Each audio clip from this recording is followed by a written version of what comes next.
कोई नहीं। इतर विचिकित्सा ये भाव को बहुत पुष्ट कर देती है, पर कोई बिरला इस पर टिक पाता है। इसीलिए तो भाव दे और भाव प्राप्त होना कठिन है। भगवान स्वयं कहते कि मैं भाव पूरी टेर ही करती मुझे लाचार है। ये भाव बाजार में नहीं मिलता है, ये भाव ही प्रकट होने की बात बताई जा रही। छठवां, महिमा ख्याति। अपने गुरुदेव इष्ट देव की ही बात मुख से निकलना। अगर हमारी वाणी से निकलेगा तो अपने गुरुदेव की बात निकलेगी, अपने इष्ट देव की बात निकलेगी। भाव, बड़े से बड़े किसी की महिमा सुनेंगे, प्रणाम करेंगे, लेकिन हृदय में नहीं आएगी। हृदय में अपने इष्ट देव गुरुदेव की महिमा का ही प्रभाव रहेगा। वाणी से हम महिमा गायन करेंगे तो अपने इष्ट देव और गुरुदेव की महिमा ख्याति, इष्ट देव गुरुदेव की महिमा के सिवा अन्य ना हमारी श्रवणेन्द्रिय। देखो आचार्य चरण, रसना कटो जो अन रटो, निरखि अन फुटो नयन, श्रवण फुटो जो अन सुनो, श्री राधा जस बैन। ये हमारे हृदय की निष्ठा हो जानी चाहिए। अगर हृदय में कुछ भाव की गुदगुदी होगी तो इष्ट और गुरुदेव के वचन सुनकर, उनकी महिमा सुनकर, उनके संबंध से, अन्यथा नहीं। ये आना ही चाहिए उपासक के हृदय में। हृदय में ये महिमा ख्याति बैठ जानी चाहिए तो भाव प्रबल होता है। सातवां, तदर्थ प्राण धारण। अपने इष्ट देव गुरुदेव के लिए ही प्राण धारण करना। श्री भगवान ने भी कहा मदगत प्राणा, यहां तदर्थ प्राण धारण। मेरे प्राणों का कोई महत्व नहीं रहा। मेरे प्राणनाथ के चरणों में प्राण समर्पित हो गए। अब वो अभी चाहे ले ले, वो 10 वर्ष बाद चाहे ले ले, वो जैसे हमारे प्राणों का हमारे लिए कोई अस्तित्व नहीं। कान भय प्राण में, प्राण भय कान में, ही हमें न जान पड़े कान है कि प्राण है। ये उसी के होता है जो तदर्थ प्राण धारण। ये प्राणों का हमारा अस्तित्व नहीं रहा, हमारे स्वामी का अस्तित्व प्राणों पर है। मेरे प्राणनाथ श्री श्यामा, फिर आपको क्या परेशानी। तदर्थ प्राण धारण है। अब चाहे हमारे प्राण रहे या जाए, हमें क्या चिंता। अगर इनकी चिंता है तो इसका मतलब प्राण समर्पित नहीं है, मदगत प्राणा नहीं हुआ। अपने गुरुदेव इष्ट देव के लिए प्राण धारण करना। इसीलिए ये जो बड़े बड़े महापुरुषों के चरित्र सुनते हैं ना, तो इष्ट देव को प्राण समर्पित है, उन्होंने स्वीकार कर लिया। अब क्या उनको प्रश्न नहीं है कोई, उनको कोई पीड़ा नहीं है, पीड़ा होते हुए भी पीड़ा नहीं है। प्राण छूटने का भय उसको होता है जिसके प्राण होते हो, तो उनके प्राण प्राणनाथ के पास पहले ही समर्पित हो चुके हैं, उनको क्या भय। अपने इष्ट देव गुरुदेव के लिए प्रत्येक क्रिया अनन्य भाव से होना ही प्राण धारण करना है। तदर्थ प्राण धारण करना है। हमारे शरीर से, हमारे प्राणों से अब जो चेष्टा होगी वो आराध्य देव और गुरुदेव की आज्ञा के अनुसार उन्हीं के लिए होगी, तदर्थ उन्हीं के लिए होगी। तब प्राणों का समर्पण हो जाता है।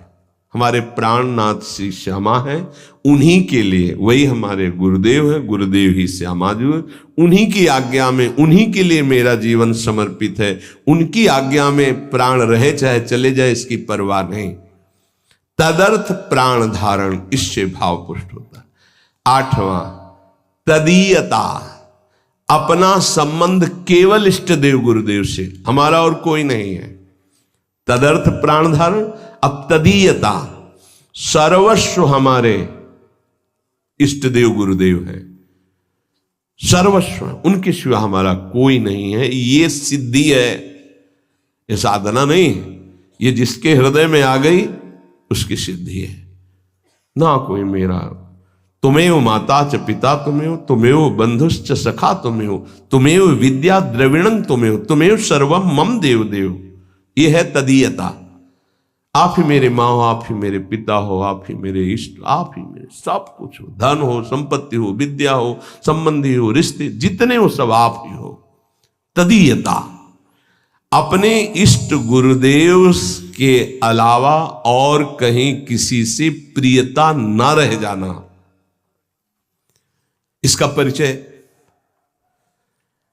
अगर आपसे कह दिया कि आपको किसी से संबंधी से बात नहीं करना है, वो आपने छुप के बात की, फिर कभी पूछा आपने बात की नहीं, तो आपकी प्रधानता उस संबंधी की हो गई, गुरु संबंध इष्ट की नहीं। हाँ जी, तो आपने गलती क्यों की, मना किया था, भूल से हो गई, आगे से कभी दोबारा शिकायत नहीं मिलेगी। तो तदर्थ प्राण धारण जो वृत्ति थी वो तदीयता में बदल गई। जहां तदीयता आई, भाव की लहर उठने लगती, केवल मेरे इष्ट देव गुरुदेव। देख लो अनन्य रसिकों के चरित्रों को पढ़ करके देख लो आप, आश्चर्य, छोटी सी वाणी है रसिक अनन्य माल। देखो रसिक अनन्यों के चरित्र पढ़ के देखो, होश उड़ जाएंगे कि ये किस धरा के हैं, कैसे कैसे उनके साथ व्यवहार हो रहे हैं और कैसे कैसे उनके भाव है। आश्चर्यचकित व्यवहार में तो कहीं कोई समझ ही नहीं सकता कि ऐसा कैसे हो सकता है। तदीयता, सब कुछ अपने इष्ट को मानना, गुरुदेव को मानना। देखो ये भाव है, भाव आ गया तो भाववश भगवान, भगवान अधीन हो जाते हैं, ये भाव की बात है। तदीयता, सब कुछ अपने इष्ट को मानना, गुरुदेव को मानना। इष्ट और गुरुदेव एक है। इष्ट ही गुरुदेव के रूप में आके साधन का रहस्य समझाते हैं। जब साधन बनता है तो अनुभव जो होता है वो गुरुदेव का ही होता है।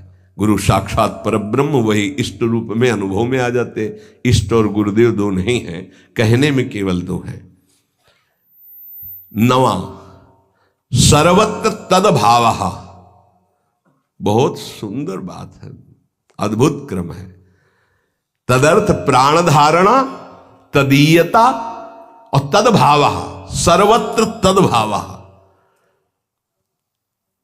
गुरुदेव अखंड मंडलाकारम व्याप्तमेन चराचरम, मेरे गुरुदेव ही की सत्ता है।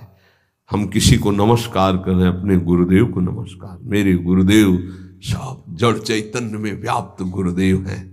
जैसे आकाश जहां भी देखो आपको मिलेगा, ऐसे ही ब्रह्मानंदम परम सुखदम केवलम ज्ञान मूर्तिम द्वंद्वातीतम गगन सदसम तत्वमस्यादि लक्ष्यम एकम नित्यम विमल अचलम सर्वधी साक्षिभूतम भावातीतम त्रिगुण रहितम सद्गुरुम तम नमामि गगन सदृशम। जैसे आकाश सर्वत्र, ऐसे हम कहीं भी हैं अपने गुरुदेव के नीचे हैं, गुरुदेव की चरण छत्र छाया में है, गुरुदेव के सानिध्य में। कहीं भी देखूं आकाश दिखाई देगा, मैं जहां भी देखता हूं मेरे गुरुदेव विराजमान नजर आते हैं। सर्वत्र तद्भावः, इष्ट देव गुरुदेव। सर्वान् वस्तुतया निरीक्ष परम स्वाराध्य बुद्धि। धीरे धीरे भाव बदल जाएगा, व्यक्ति का महत्व नहीं रह जाता, इष्ट का महत्व जागृत हो जाता है। फिर इष्ट ही दिखाई देते हैं, व्यक्ति नहीं दिखाई देता। गोपीजन जित देखो तित श्याममय, श्याम ही दिखाई दे रहे हैं। पांच भौतिक शरीर या प्रकृति जनित रचना उनके सामने नहीं, केवल श्याम, जड़ चैतन्य कछु नहीं दिखत, जित दिखत तित श्याम खड़े। सर्वत्र तद्भावः, अपने आराध्य देव गुरुदेव के सानिध्य का, उपस्थिति का चराचर में अनुभव करना। और 10वां, अप्रतिकूलता, अपने इष्ट देव गुरुदेव की इच्छा में दखल न डालना। जो विधान उनका बना, उनकी आज्ञा, उनकी इच्छा समझकर ठीक वैसे ही मान लेना, अपनी बुद्धि ना लगाना। लोक दृष्टि से, कुल दृष्टि से, अपने शरीर दृष्टि से हित दृष्टि से कोई भी उनके प्रतिकूल संकल्प, आचरण, विचार ना करना। ये 10वां अप्रतिकूलता। भगवद इच्छा, गुरु